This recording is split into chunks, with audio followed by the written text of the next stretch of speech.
Bonjour, je m'appelle Sarah Natal, j'accompagne la transformation des entreprises et des organisations grâce à la spirale dynamique de l'évolution.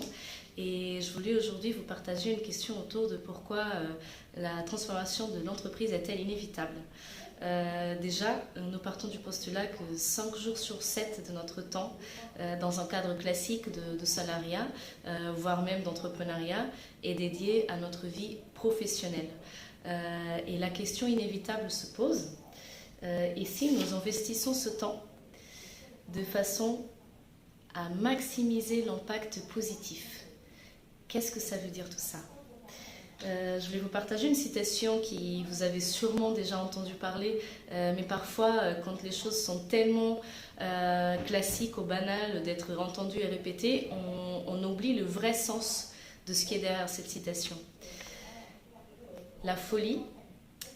est de se comporter de la même manière et de s'attendre à un résultat différent. La réalité, c'est que, vu de notre vision mécanique et matérialiste du monde, nous avons exploité les ressources, qu'ils soient naturelles ou humains, pour arriver à un point de non-retour. Et ce vieux monde est devenu obsolète. Et face à quelque chose qui est devenu obsolète, nous devrons être extrêmement agile pour trouver des nouvelles solutions et réinventer qu'est-ce que ça veut dire la réussite. Donc pour moi, ça passe par là, redéfinir la notion de réussite et de succès. Est-ce que cela veut dire une entreprise qui a une croissance au détriment de tout, qui s'est multipliée à l'échelle internationale? Est-ce que nous ne pourrons pas plutôt inventer des nouveaux récits et des nouveaux indicateurs de réussite, des nouveaux indicateurs de succès? Et à partir de ce changement profond de valeurs, nous allons vraiment réussir à créer des clés de transition. Parce que quand la plupart de notre temps au quotidien au travail est dédié à une activité qui est dépourvue de sens, nous perdons la capacité de vraiment transformer et impacter le monde.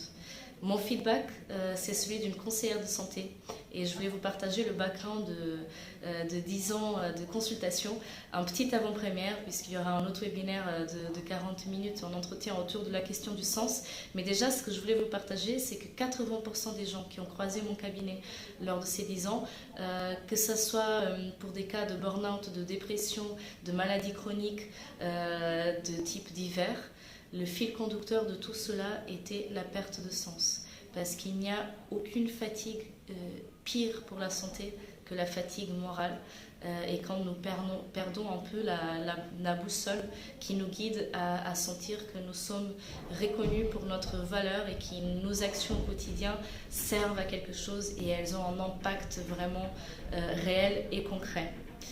Et revenons à la notion de redéfinir les clés de réussite et de succès, parce que souvent dans le monde de la transformation de l'entreprise, nous parlons de minimiser notre impact, minimiser l'impact, minimiser l'empreinte carbone, ce qui sont des étapes essentielles, je ne veux à aucun moment dénigrer cela. Par contre, encore une fois, dans la logique de réinventer des nouveaux récits, et si au lieu d'essayer de minimiser notre impact négatif, et si nous essayons de maximiser notre impact positif, et si nous essayons vraiment de prendre toutes les compétences de ces êtres humains qui sont incroyables, qui font partie d'une organisation, puisque une organisation collective comme une entreprise est elle-même créée d'individus, et si nous apportons la parole à ces individus-là pour voir quelles clés de transformation ils souhaiteraient mettre en place, comment ils voient leur entreprise de demain, et si nous leur donnons le pouvoir décisionnel vraiment d'agir dans la transformation de leur quotidien pour qu'ils y retrouvent plus de sens. Je suis sûre que vous serez surpris de la quantité de bonnes idées et de transformation et de l'impact positif à court terme que cela pourrait avoir dans la vie d'une entreprise. Donc je reformule, et si notre clé de réussite, et si nos indicateurs de réussite et de succès, si c'était celui-là, qui gagne l'entreprise avec le plus d'impact positif. Encore une fois, nous ne parlons pas de l'entreprise avec le moins d'impact négatif, mais si de celle qui a été la plus créative, la plus collaborative et la plus soudée pour vraiment être pionnière du monde de demain pour résoudre ces problèmes complexes que nous traversons aujourd'hui. Les enjeux ils se multiplient de façon multidimensionnelle, qu'elle soit environnementale, qu'elle soit sociale, et de cela se décline l'économie, la politique, l'écologie, toutes les sciences humaines que vous puissiez imaginer, puisque nous sommes aussi dans une crise humanitaire profonde aujourd'hui. Pour la richesse de certains, nous dépendons de la souffrance, et j'emploie, je ne mesure pas mes mots, j'emploie vraiment le mot souffrance, puisque c'est le cas de ce qui se passe de tous ces pays dits en développement qui souffrent pour que d'autres pays puissent être en développement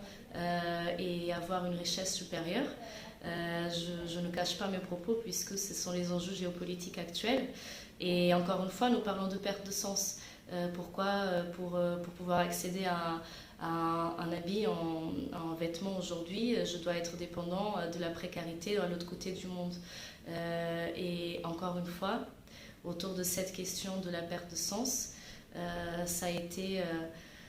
ma matière prime de travail ces dernières 10 ans, à accompagner individuellement les personnes qui, dans leur vie, étaient confrontées à cette perte de sens, et apportons un regard plus macro à ça, et apportons un regard à la perte de sens au travail, à la perte de sens en entreprise, qui est une des raisons très fortes de la croissance de burn-out et autres, et apportons des solutions. Si je peux résumer en quelques phrases le message que je souhaite transmettre lors de cette courte vidéo, formulons la transformation par la positive et non pas par la négative, puisque quand nous changeons cet état d'esprit pour se demander comment je pourrais maximiser mon impact positif, je vais trouver des solutions tellement puissantes qu'elles vont écraser l'impact négatif par défaut que j'avais avant. Donc c'est encore une fois important de faire des bilans carbone,